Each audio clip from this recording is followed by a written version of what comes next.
Tim poured the prepared ice into the bathtub. He wasn't trying to take a bath. He was trying to kill himself. Next, Tim turned on the faucet. He calculated the time and called the emergency services.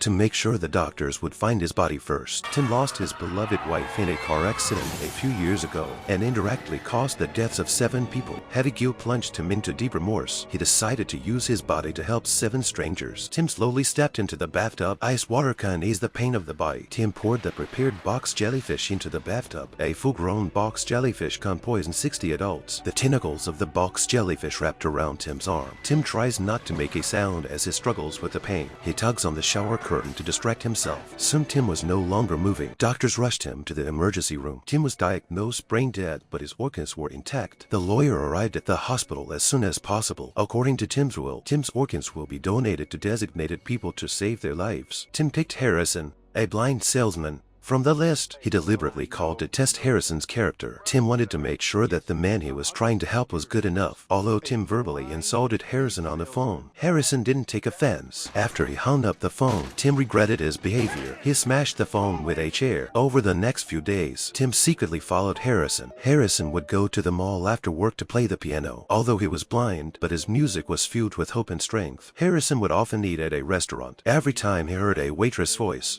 he would get nervous. Tim could see that Harrison liked the waitress, but it didn't have the courage to tell the waitress. When Tim teased Harrison about his weakness, Harrison said he wanted to be in love too, but he didn't want to be a burden to others. Tim was touched by Harrison's noble character. On the day Tim committed suicide, he dialed Harrison's phone. Over the phone, Tim apologized profusely to Harrison. Tim decided to leave his corneas to Harrison. Emily's pager suddenly went off. The doctor informed her that she'd found a heart match for the transplant. Emily wanted to share the good news with Tim. Tim, who was by her side, had left at some point, lying on the hospital bed. Emily imagined a happy life with Tim after her recovery. In fact, Tim was lying next door in the operating room. Tim had transplanted his heart to Emily. Emily was one of the people Tim chose to help. Among Tim's belongings, Tim's brother Jesse found the 7 people Tim chose to help. Tim wrote a letter to each of them. Jesse found a recovering Emily. He himself was diagnosed with terminal lung cancer. Jesse survived with a transplant of Tim's lungs. Meeting Emily gave Tim a sense of purpose in life. Emily's strength and optimism infected Tim. Tim used his organs to save 7 lives. Emily wanted to live happily ever after with Tim's heart.